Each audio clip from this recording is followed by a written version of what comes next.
Imagine this.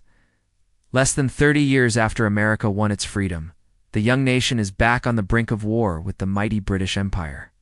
This isn't a story you hear as often as the Revolution, but it's just as crucial. This is the story of the War of 1812, America's second war of independence. So how did this all start? Well, Britain was locked in a massive struggle with Napoleon's France to keep its naval superiority. The British Royal Navy started stopping American ships on the high seas and doing something called impressment. This meant they were kidnapping American sailors and forcing them to serve on British warships. Thousands of Americans were taken. Imagine the outrage back home. On top of that, British trade rules were strangling the American economy, and they were also supporting Native American tribes on the western frontier who were resisting American expansion. Back in Washington, a new generation of politicians, known as the Warhawks, were fed up. Leaders like Henry Clay and John C. Calhoun argued that America's honor was on the line. They believed Britain was treating the United States like it was still a colony, and war was the only way to earn respect and protect their rights. Even the cautious president, James Madison, was eventually convinced. So in June 1812, the United States officially declared war on Great Britain. At first, things went horribly for the Americans. They thought invading Canada would be a walk in the park. It wasn't.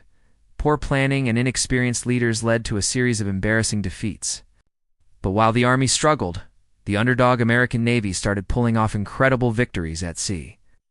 Ships like the famous USS Constitution, which earned the nickname Old Ironsides because British cannonballs seemed to bounce right off its thick wooden hull, defeated powerful British warships.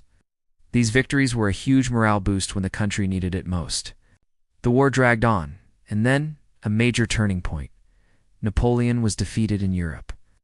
This was bad news for America, because it meant Britain could now focus its full military might on its former colonies. In 1814, the British launched a major invasion. They marched on Washington, D.C., and in a moment of deep national humiliation, they burned the Capitol building and the White House to the ground.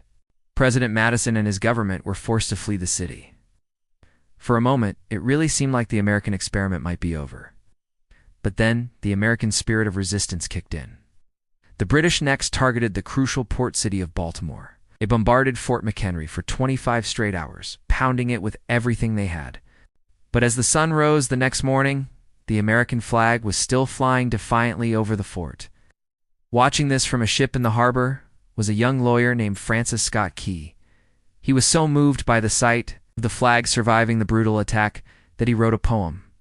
That poem, The Defense of Fort McHenry, would later be set to music and become America's national anthem, the Star-Spangled Banner.